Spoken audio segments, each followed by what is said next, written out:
तो जय हिंद दोस्तों, नमस्कार। आप सभी लोग जानते हैं कि Bihar SSC inter level new vacancy 12,000 plus पदों पर आ चुका है, जिसका एग्जाम दिसंबर महीने में होने वाला है और इसके एग्जाम में जीएस से अधिक क्वेश्चन पूछता है। इसके वजह से हम जीएस का प्रैक्टिस सेट करवा रहे हैं अपने चैनल के माध्यम से। तो आज हम प्रैक्टिस सेट नंबर 3 को देखेंगे। तो चलिए देखते हैं प्रैक्टिस सेट नंबर 3 के क्वेश्चन नंबर पहला को।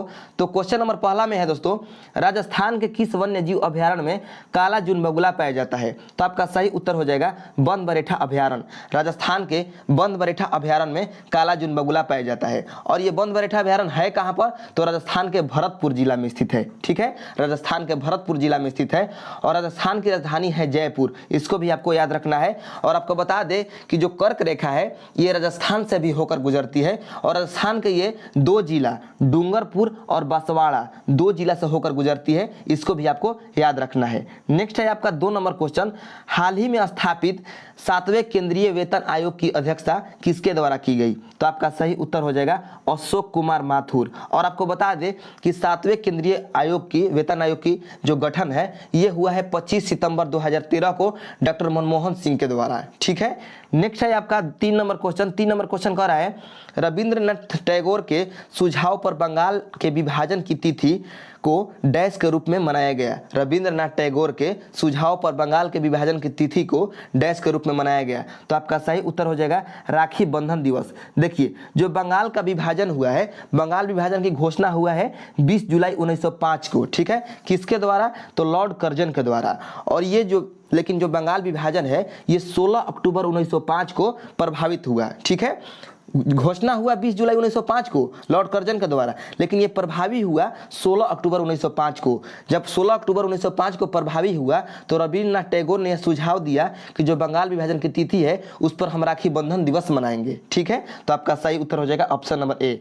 नेक्स्ट है 4 नंबर क्वेश्चन, भाषा विद्वानों के अनुसार राजस्थान की प्रमुख भाषा कौन है? भाषा विद्वान के अनुसार राजस्थान की प्रमुख भाषा कौन है? तो आपका सही उत्तर हो जाएगा मारू, यानी ऑप्शन नंबर बी। जो ऑप्शन नंबर बी है मारू, ये जो है राजस्थान के प्रमुख भाषा है। ठीक है, नेक्स्ट है आपका 5 नंबर क्वेश्चन, आपातकाल की घोषणा को संसद की अनुमति हेतु प्रस्तुत किया जाता है कितने माह के अंदर? आपातकाल की घोषणा को संसद की अनुमति हेतु प्रस्तुत किया जाता है कितने माह के अंदर? तो आपका सही उत्तर हो जाएगा 1 माह के अंदर, यानी ऑप्शन नंबर ए आपका सही उत्तर हो जाएगा। ठीक है, नेक्स्ट है 6 नंबर क्वेश्चन, स्लोवाकिया की मुद्रा क्या है? स्लोवाकिया जो देश है उसकी मुद्रा क्या है? तो स्लोवाकिया की मुद्रा है यूरो, यानी ऑप्शन नंबर आपका ऑप्शन नंबर सी सही उत्तर हो जाएगा यूरो। ठीक है, नेक्स्ट है आपका 7 नंबर क्वेश्चन, भारतीय ध्वज संहिता 2002 का भाग 1 डैश को संदर्भित करता है। भारतीय ध्वज संहिता 2002 का भाग 1 डैश को संदर्भित करता है। तो आपका सही उत्तर हो जाएगा ध्वज का सामान्य विवरण, ध्वज का सामान्य विवरण को संदर्भित करता है, यानी ऑप्शन नंबर सी आपका सही उत्तर हो जाएगा। नेक्स्ट है 8 number question, in defence of globalisation नामक पुस्तक नीचे दिए गए लेखकों में से किसने लिखी थी? इन डिफेंस ऑफ ग्लोबलाइजेशन नामक पुस्तक नीचे दिए गए लेखकों में से किसने लिखी थी? तो आपका सही उत्तर हो जाएगा option number A Jagdish Bhagwati. जो जगदीश भगवती हैं उन्होंने ही ये लिखा है इन डिफेंस ऑफ ग्लोबलाइजेशन। ठीक है, नेक्स्ट है आपका 9 नंबर क्वेश्चन। 9 नंबर क्वेश्चन कह रहा है, निम्नलिखित में से किस तारीख को हम अंत्योदय दिवस मनाते हैं? निम्नलिखित में से किस तारीख को हम अंत्योदय दिवस मनाते हैं? तो आपका सही उत्तर हो जाएगा 25 सितंबर, यानी ऑप्शन नंबर सी 25 सितंबर को। ठीक है, अंत्योदय दिवस मनाया जाता है। और ये किसके जयंती पर मनाया जाता है? तो पंडित दीनदयाल उपाध्याय के जयंती पर मनाया जाता है। ठीक है, इसको भी आप याद रखिएगा। नेक्स्ट है 10 नंबर क्वेश्चन, दक्षिण सूडान की राजधानी कहाँ है? दक्षिण सूडान की राजधानी कहाँ है? तो आपका सही उत्तर हो जाएगा जूबा, यानी ऑप्शन नंबर डी जूबा जो है ये दक्षिण सूडान की राजधानी है। ठीक है, और आपको बता दें कि 2011 में दक्षिण सूडान संयुक्त राष्ट्र संघ का 193वां सदस्य बना है। ठीक है, नेक्स्ट है आपका 11 नंबर क्वेश्चन, किस वेद में गायत्री मंत्र समाहित है? किस वेद में गायत्री मंत्र समाहित है? तो आपका सही उत्तर हो जाएगा ऋग्वेद, यानी option number B is the right answer. ठीक है, और ये जो गायत्री मंत्र है ये सावित्री को समर्पित है, सूर्यदेव सावित्री को समर्पित है गायत्री मंत्र। नेक्स्ट है आपका 12 नंबर क्वेश्चन, कोंकण रेलवे निम्नलिखित में से किस पर्वत से होकर गुजरती है? तो आपका सही उत्तर हो जाएगा पश्चिमी घाट, यानी ऑप्शन नंबर डी। जो कोंकण रेलवे है ये पश्चिमी घाट से होकर गुजरती है, ठीक है। और आपको बता दें कि कोंकण रेलवे कॉर्पोरेशन लिमिटेड की स्थापना 19 जुलाई 1990 को हुई थी और इसका मुख्यालय है बेलापुर, नवी मुंबई, ठीक है। तो इसको भी आप याद रखिएगा। नेक्स्ट है 13 नंबर क्वेश्चन, निम्नलिखित में से कौन सी जनजाति तमिलनाडु राज्य की मूल निवासी नहीं है? निम्नलिखित में से कौन सी जनजाति तमिलनाडु राज्य की मूल निवासी नहीं है? तो आपका सही उत्तर हो जाएगा भीतिया या भूटिया, ठीक है। जो भूटिया जनजाति है ये तमिलनाडु राज्य की मूल निवासी नहीं है, ठीक है। नेक्स्ट है आपका 14 नंबर क्वेश्चन, गीतांजलि पुस्तक के लेखक कौन है? तो गीतांजलि पुस्तक के लेखक है रविंद्रनाथ टैगोर, ठीक है। और आपको बता दें कि जो गीतांजलि पुस्तक है ये प्रकाशित हुआ है 14 अगस्त 1910 को, ठीक है। और इसको लिखा किसने है? रविंद्रनाथ टैगोर ने। नेक्स्ट है आपका 15 नंबर क्वेश्चन। 15 नंबर क्वेश्चन कह रहा है कि झारखंड राज्य की सबसे अधिक आबादी वाली जनजाति है। झारखंड राज्य की सबसे अधिक आबादी वाली जनजाति कौन सी है? तो आपका सही उत्तर हो जाएगा संथाल, यानी option number B is the right answer, ठीक है।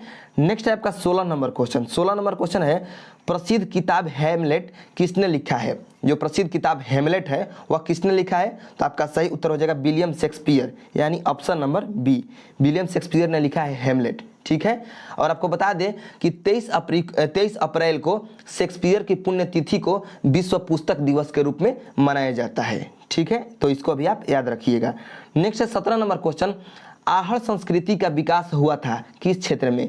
आहड़ संस्कृति का विकास किस क्षेत्र में हुआ था? तो आपका सही उत्तर हो जाएगा मेवाड़ क्षेत्र में, यानी option number B, option number B इसका सही उत्तर हो जाएगा। और आपको बता दें कि जो आहड़ संस्कृति है ये राजस्थान के दक्षिण पूर्व भाग में आहड़ नदी के तट पर एक ताम्रपाषाण कालीन पुरातात्विक सभ्यता है, ठीक है। इसको भी आप याद रखिएगा। नेक्स्ट है 18 नंबर क्वेश्चन, एम विश्वेश्वरैया के जन्मदिन को भारत में इंजीनियर के दिवस के रूप में मनाया जाता है, वह किस रियासत के दीवान थे? तो आपका सही उत्तर हो जाएगा मैसूर, ठीक है। जो एम विश्वेश्वरैया हैं ये मैसूर के, ठीक है, मैसूर रियासत के दीवान थे। और आपको बता दें कि एम विश्वेश्वरैया का पूरा नाम सर मोक्षगुंडम विश्वेश्वरैया है और इन्होंने 1912 से लेकर 1918 की अवधि के दौरान मैसूर के दीवान के रूप में काम किया था। तो इसको भी आप याद रखिएगा।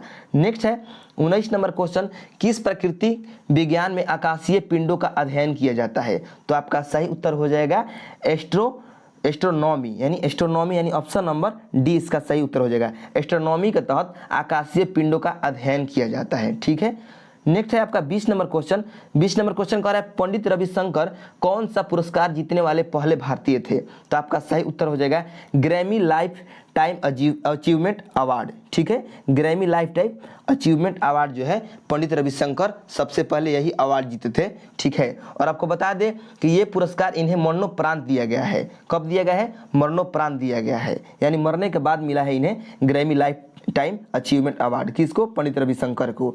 नेक्स्ट है आपका 21 नंबर क्वेश्चन, निम्नलिखित में से कौन डेवलपमेंट एज फ्रीडम पुस्तक के लेखक हैं? निम्नलिखित में से कौन डेवलपमेंट एज फ्रीडम पुस्तक के लेखक है?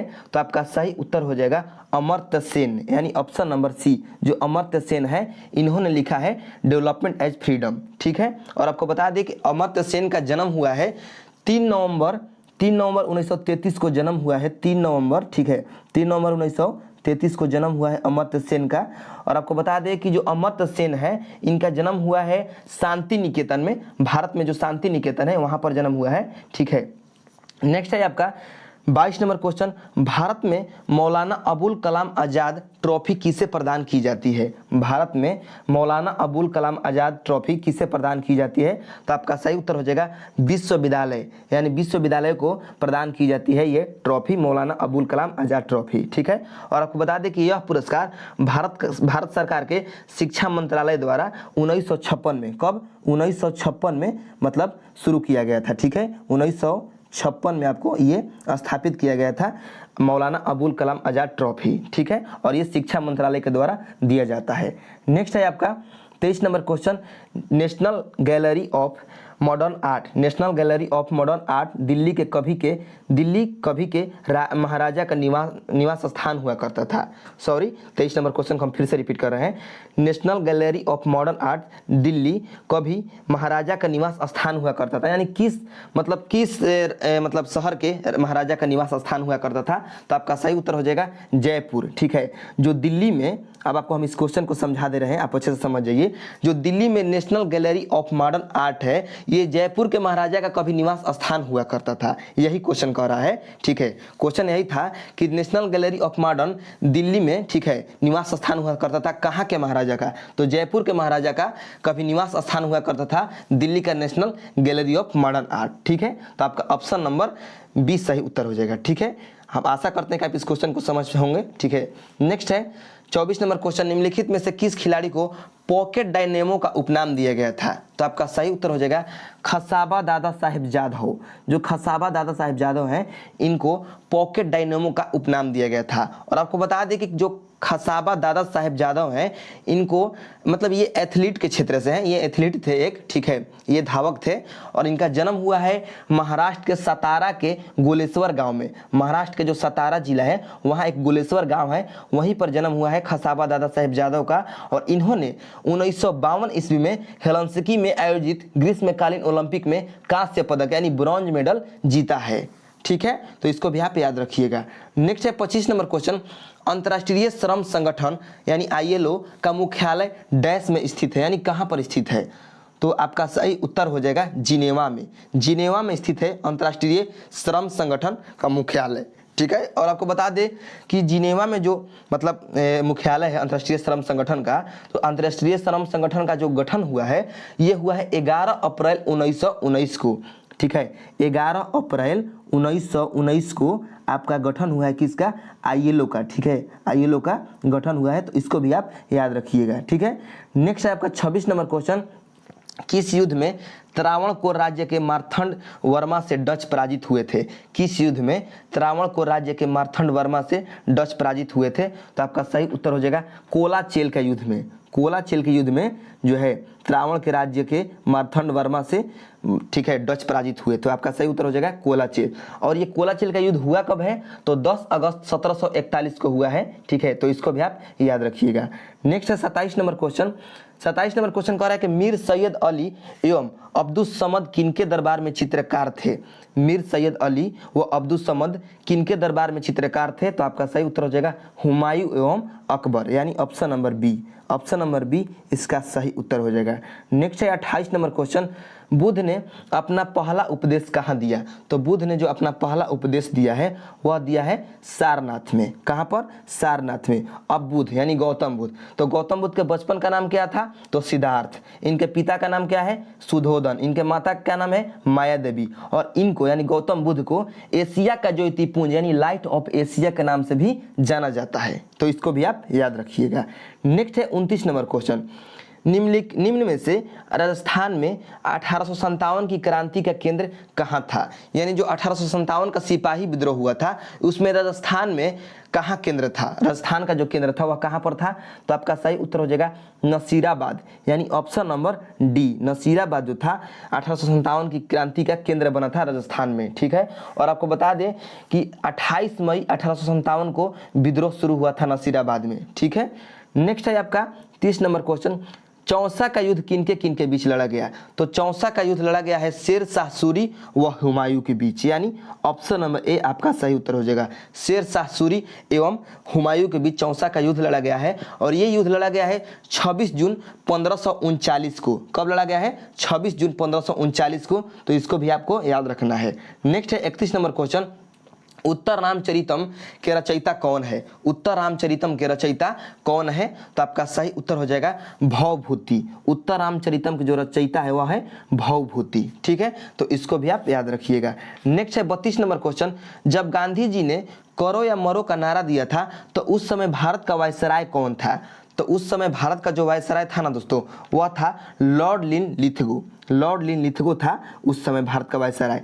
तो आपको बता दें कि लॉर्ड लिन लिथगो जो है, इसका कार्यकाल रहा है भारत में 1936 से लेकर 1944 तक, यानी 1936 से लेकर 1944 तक ये भारत में वायसराय के पद पर रहा है। कौन? लॉर्ड लिन लिथगो। तो अब देखते हैं next 33 number question. 33 number question कह रहा है ह्वेनसांग की भारतीय यात्रा का उद्देश्य क्या था। जो ह्वेनसांग था, ठीक है, ह्वेनसांग की भारतीय यात्रा का उद्देश्य क्या था। तो आपका सही उत्तर हो जाएगा बुद्ध से संबंधित स्थलों की यात्रा करना, यानी जो गौतम बुद्ध से संबंधित स्थल है उसकी यात्रा करना ह्वेनसांग का उद्देश्य था, ठीक है। और आपको बता दें कि जो ह्वेनसांग है इसने अपनी यात्रा वृत्तांत लिखा है सी यू की के नाम से, सी यू की के नाम से अपनी यात्रा वृत्तांत लिखा है और उसमें इन्होंने भारत का वर्णन किया है, ठीक है। और ये आए थे हर्षवर्धन के शासनकाल में, जो हर्षवर्धन था, वर्धन वंश के शासक हर्षवर्धन, उन्हीं के शासनकाल में ह्वेनसांग भारत आए थे, ठीक है। नेक्स्ट है आपका 34 नंबर क्वेश्चन, निम्नलिखित में से हरियाणा का कौन सा लेखक उर्दू पत्रिका भारत प्रताप का संपादक था। निम्नलिखित में से हरियाणा का कौन सा लेखक उर्दू पत्रिका भारत प्रताप का संपादक था। तो आपका सही उत्तर हो जाएगा प्रताप नारायण मिश्र, यानी ऑप्शन नंबर बी, ठीक है। और प्रताप नारायण मिश्र का जन्म हुआ है 24 सितंबर 1856 में और इनका मृत्यु हुआ है 6 जुलाई 1894 को, ठीक है। नेक्स्ट है आपका 35 नंबर क्वेश्चन, बाल विवाह निरोध अधिनियम अप्रैल 1930 के प्रणेता कौन थे। बाल विवाह निरोध अधिनियम मतलब अप्रैल 1930 के प्रणेता कौन थे। तो आपका सही उत्तर हो जाएगा राय बहादुर हरबिलास, यानी ऑप्शन नंबर बी। जो राय बहादुर हरबिलास है ये 1930 के प्रणेता थे बाल विवाह निरोध अधिनियम का, ठीक है। नेक्स्ट है आपका 36 नंबर क्वेश्चन, सिखों की लिखित भाषा गुरुमुखी लिपि को किसने रचा या लोकप्रिय किया या मानकीकृत किया, ठीक है, मानकीकृत किया। तो आपका सही उत्तर हो जाएगा गुरु अंगद। जो गुरु अंगद है इन्होंने ही मतलब सिख धर्म में गुरुमुखी लिपि का प्रचलन किया। तो ऑप्शन नंबर बी आपका सही उत्तर हो जाएगा गुरु अंगद, ठीक है। और ये जो है गुरु अंगद ये सिखों के दूसरे गुरु थे और इनका कार्यकाल रहा है 1539 से लेकर 1552 तक, ठीक है। नेक्स्ट है आपका 37 नंबर क्वेश्चन, इलाहाबाद शिलालेख का संबंध किस गुप्त शासक से है। तो आपका सही उत्तर हो जाएगा समुद्रगुप्त। समुद्रगुप्त के, ठीक है, समुद्रगुप्त से संबंधित है आपका प्रयाग प्रशस्ति अभिलेख या इलाहाबाद शिलालेख, ठीक है। और आपको बता दें कि जो समुद्रगुप्त है इनको भारत का नेपोलियन भी कहा जाता है। क्या कहा जाता है? भारत का नेपोलियन भी कहा जाता है समुद्रगुप्त को, तो इसको भी आप याद रखिएगा। नेक्स्ट है 38 नंबर क्वेश्चन, संसदात्मक शासन व्यवस्था में मंत्रिमंडल की बैठकों की अध्यक्षता करता है, कौन करता है? संसदात्मक शासन व्यवस्था में मंत्रिमंडल की अध्यक्षता मतलब बैठकों की अध्यक्षता कौन करता है? तो आपका सही उत्तर हो जाएगा प्रधानमंत्री, यानी ऑप्शन नंबर डी आपका सही उत्तर हो जाएगा, ठीक है। नेक्स्ट है आपका 39 नंबर क्वेश्चन, लेनिन का उत्तराधिकारी कौन था? लेनिन का उत्तराधिकारी कौन था?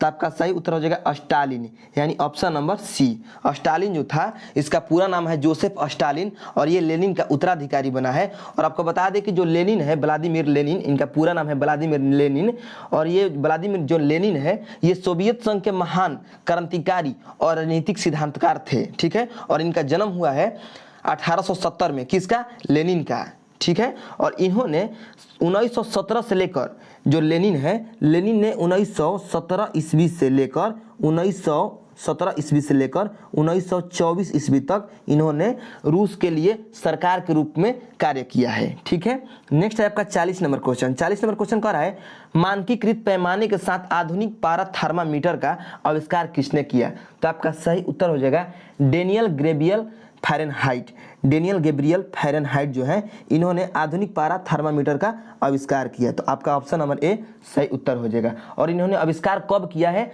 तो 1709 ईस्वी में। कब किया है दोस्तों? 1709 ईस्वी में आविष्कार किया है। किसने? डेनियल गैब्रियल फ़ारेनहाइट ने। किसका? आधुनिक पारा थर्मामीटर का। तो इसको भी आप याद रखिएगा।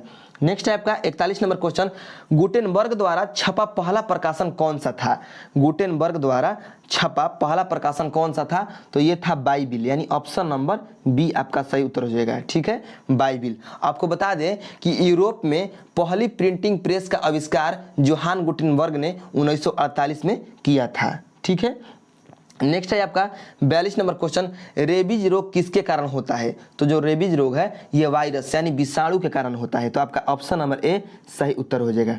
नेक्स्ट है 43 नंबर क्वेश्चन, निम्नलिखित में से कौन सा त्यौहार मेघालय की गारो जनजाति द्वारा मनाया जाता है? तो आपका सही उत्तर हो जाएगा वंगाला। वंगाला जो है, वंगाला त्यौहार ये मेघालय की मतलब जो मेघालय की जो जनजाति है गारो जनजाति उसके द्वारा मनाया जाता है, ठीक है। नेक्स्ट है आपका 44 नंबर क्वेश्चन, क्वेश्चन, निम्नलिखित में से कौन सा त्रिपुरा का राजकीय पुष्प है? त्रिपुरा का राजकीय पुष्प है, तो आपका सही उत्तर हो जाएगा नागेश्वर। जो नागेश्वर है ये त्रिपुरा की राजकीय पुष्प है। ठीक है, नेक्स्ट है आपका 45 नंबर क्वेश्चन, भारत में सबसे पहली और सबसे पुरानी सरकारी स्वामित्व वाली कोयला खनन कंपनी निम्नलिखित में से कौन सी है? तो आपका सही उत्तर हो जाएगा सिंगरेनी कोयलरियज, ठीक है, कंपनी, सिंगरेनी कोयलरियज कंपनी लिमिटेड। ये जो है भारत में सबसे पहली और सबसे पुरानी सरकारी स्वामित्व वाली कोयला खनन कंपनी है। ठीक है, और आपको बता दें कि इस कंपनी को यानी सिंगरेनी कोयलरियज कंपनी को मतलब 23 दिसंबर 1920 को हैदराबाद कंपनी अधिनियम के तहत द सिंगरेनी कोयलरियज कंपनी लिमिटेड के नाम से एक पब्लिक लिमिटेड कंपनी के रूप में शामिल किया गया था। और यह कंपनी 1956 कंपनी अधिनियम के तहत एक सरकारी कंपनी बन गई। जो 1956 में मतलब आया था ना कंपनी अधिनियम, 1956 में कंपनी अधिनियम आया था, उसी के तहत इस कंपनी को किस कंपनी को, सिंगरेनी कोयलरियज कंपनी को सरकारी कंपनी बनाया गया। ठीक है, नेक्स्ट है आपका 46 नंबर क्वेश्चन, निम्नलिखित व्यक्तियों में से कौन बंगाल के असहयोग आंदोलन के प्रसिद्ध नेता थे? तो आपका सही उत्तर हो जाएगा चित्तरंजन दास।